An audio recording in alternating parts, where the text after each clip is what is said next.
नमस्कार दोस्तों, आज हम चर्चा करेंगे भारतीय न्यायपालिका की एक ऐसी व्यवस्था की जिसे लेकर वर्षों से बहस जारी है। कुछ लोग इसे न्यायपालिका की स्वतंत्रता की रीढ़ मानते हैं तो कुछ इसे लोकतांत्रिक जवाबदेही के लिए खतरा बताते हैं। जी हाँ, हम बात कर रहे हैं कोलेजियम व्यवस्था की। क्या कोलेजियम व्यवस्था संविधान में लिखी हुई कोई व्यवस्था है? क्या जज खुद ही जजों की नियुक्ति करते हैं? सरकार और न्यायपालिका के बीच इस मुद्दे पर टकराव क्यों होता है और क्या कोलेजियम व्यवस्था में सुधार की आवश्यकता है? तो आइए इसी मुद्दे पर आज हम विस्तार से चर्चा करते हैं और पहले ये समझते हैं कि कोलेजियम व्यवस्था होता क्या है। तो मित्रों, कोलेजियम व्यवस्था माननीय सुप्रीम कोर्ट की वह प्रणाली है जिसके माध्यम से भारत में उच्च न्यायालयों और सर्वोच्च न्यायालय के न्यायाधीशों की नियुक्ति तथा स्थानांतरण की सिफारिश की जाती है। वर्तमान में सर्वोच्च न्यायालय के मुख्य न्यायाधीश और 4 वरिष्ठतम न्यायाधीश मिलकर कोलेजियम का गठन करते हैं और यही कोलेजियम तय करता है कि कौन व्यक्ति हाईकोर्ट या सुप्रीम कोर्ट का न्यायाधीश बनने के योग्य है। दरअसल हाईकोर्ट और सुप्रीम कोर्ट में जजों की नियुक्ति के लिए कोई लिखित परीक्षा नहीं होती है, जैसा कि जिला न्यायालयों में जजों की नौकरी के लिए बाकायदा हर राज्य में अलग अलग परीक्षाएं होती हैं। उसके लिए पहले वैकेंसी आती है, लॉ स्टूडेंट्स फॉर्म भरते हैं, फिर एग्ज़ाम होता है और उस एग्ज़ाम में जो लोग पास हो जाते हैं वे सभी जज बन जाते हैं। लेकिन हाई कोर्ट और सुप्रीम कोर्ट में मित्रों ऐसा नहीं होता है। वहाँ जज की नौकरी करने वाले जजों की नियुक्ति की प्रक्रिया कोई पारदर्शी प्रक्रिया नहीं होती है, कोई एग्ज़ाम नहीं होता है, वहाँ कोई ओपन वैकेंसी भी प्रकाशित नहीं होती है। इसीलिए आज आम जनता के बीच में इस भर्ती प्रक्रिया को लेकर तरह तरह की बातें होती रहती हैं और लोग ये जानना चाहते हैं कि क्या संविधान में कोलेजियम व्यवस्था का कहीं कोई उल्लेख है या नहीं। तो मित्रों, यह जानकर शायद आपको आश्चर्य होगा कि संविधान में कहीं भी कोलेजियम शब्द का उल्लेख नहीं है। संविधान के अनुच्छेद 124 और 217 में केवल यह कहा गया है कि न्यायाधीशों की नियुक्ति राष्ट्रपति द्वारा परामर्श के आधार पर की जाएगी। शुरुआत में सरकार की भूमिका प्रमुख थी और न्यायपालिका की सलाह बाध्यकारी नहीं मानी जाती थी, लेकिन बाद में सर्वोच्च न्यायालय के विभिन्न निर्णयों ने इस व्यवस्था को बदल दिया। 3 जजों के केस के बाद कोलेजियम व्यवस्था का जन्म हुआ, जिसमें पहला जज केस सन 1981 में आया था। एसपी गुप्ता बनाम भारत संघ का मामला। इस मामले के निर्णय में कहा गया कि नियुक्तियों में सरकार की राय अधिक महत्वपूर्ण होगी। दूसरा जज केस सन 1993 का है, जिसका नाम है supreme court advocates on record association बनाम भारत संघ। मित्रों, यह एक ऐतिहासिक फैसला था जिसमें माननीय सुप्रीम कोर्ट ने कहा कि न्यायपालिका की स्वतंत्रता बनाए रखने के लिए मुख्य न्यायाधीश की राय को प्राथमिकता दी जाएगी और यहीं से कोलेजियम व्यवस्था का जन्म हुआ। तीसरा जज केस मित्रों सन 1998 का है, जिसमें राष्ट्रपति के संदर्भ पर ऑनरेबल सुप्रीम कोर्ट ने स्पष्ट किया कि जजों की नियुक्ति प्रक्रिया में मुख्य न्यायाधीश अकेले निर्णय नहीं लेंगे, बल्कि वरिष्ठतम न्यायाधीशों के समूह के साथ निर्णय करेंगे। यहीं से वर्तमान कोलेजियम प्रणाली विकसित हुई है, जिसके पक्ष में कई तर्क दिए जाते हैं। पहला तर्क इसके पक्ष में यह दिया जाता है कि न्यायपालिका की स्वतंत्रता के लिए यह व्यवस्था ठीक है, क्योंकि लोकतंत्र में न्यायपालिका का स्वतंत्र होना बहुत जरूरी है।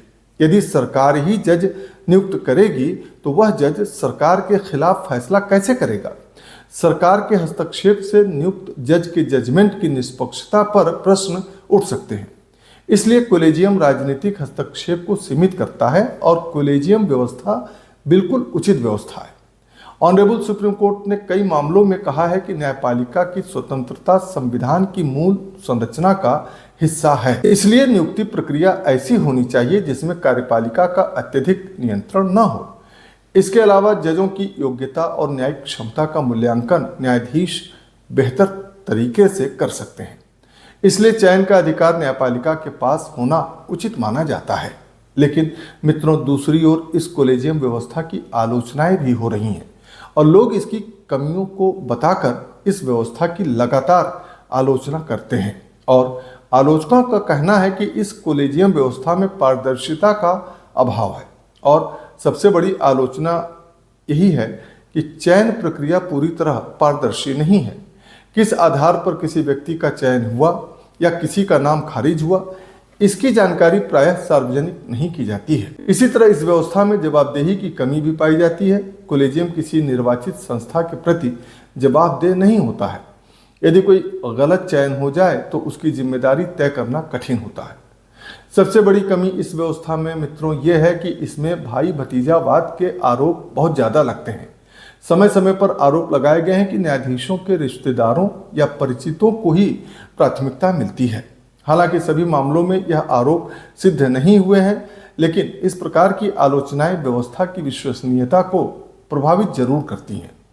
मित्रों, कई बार कॉलेजियम और सरकार के बीच मतभेद के कारण नियुक्तियां लंबित रह जाती हैं और देश भर की अदालतों में हजारों पद खाली रह जाते हैं।